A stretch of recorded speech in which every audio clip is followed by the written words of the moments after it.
All right, our next question is going to be for Senator Inhofe. We'll go to Karen Larson. All right, thank you, Russ. Well, a majority of Americans support building a security fence along the entire 2,000 miles of border that the U.S. shares with Mexico, not just 700 miles of it as currently planned.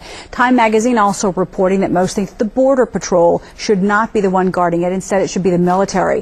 What is your stand on this, Senator Inhofe? And also, what do you believe should be done regarding the immigrants who are living illegally in Oklahoma right now? Well, first of all, we tried. I didn't try because I was opposed to the comprehensive bill that they had called the amnesty bill.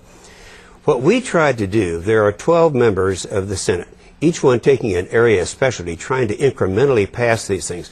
Some of them deal with the fence. I think the fence is a good idea in some areas, perhaps not the whole thing, you just can't afford it. My area has always been the language. People say, well, that's kind of a trite thing, it's not all that significant, but it is. To comply with the last order that Clinton made when he was president, was he said, if you receive a governmental check, then you are entitled, this is an entitlement, to have this in any language that's out there. This costs between $2 and $4 billion. There are things that we can do and things that we can do that would be very effective. Don't use the military. That's the worst idea yet. Some Republicans think that we should do that, but we shouldn't. Right now, and I think that Andrew agrees with this, we are understaffed in the military. We allowed them to cut it down by 40%.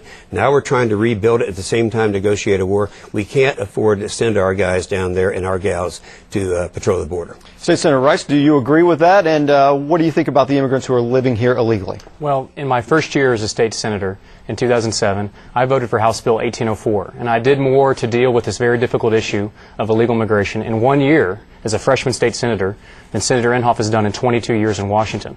And Randy Terrell, who authored that bill from Moore, Oklahoma, said, and I, with a lot of other Republicans and Democrats, agreed with him, that we had to do this here in the state of Oklahoma to deal with the failed leadership in Washington of Washington insiders looking the other way for many, many years and not enforcing our immigration laws and not doing anything about our porous borders.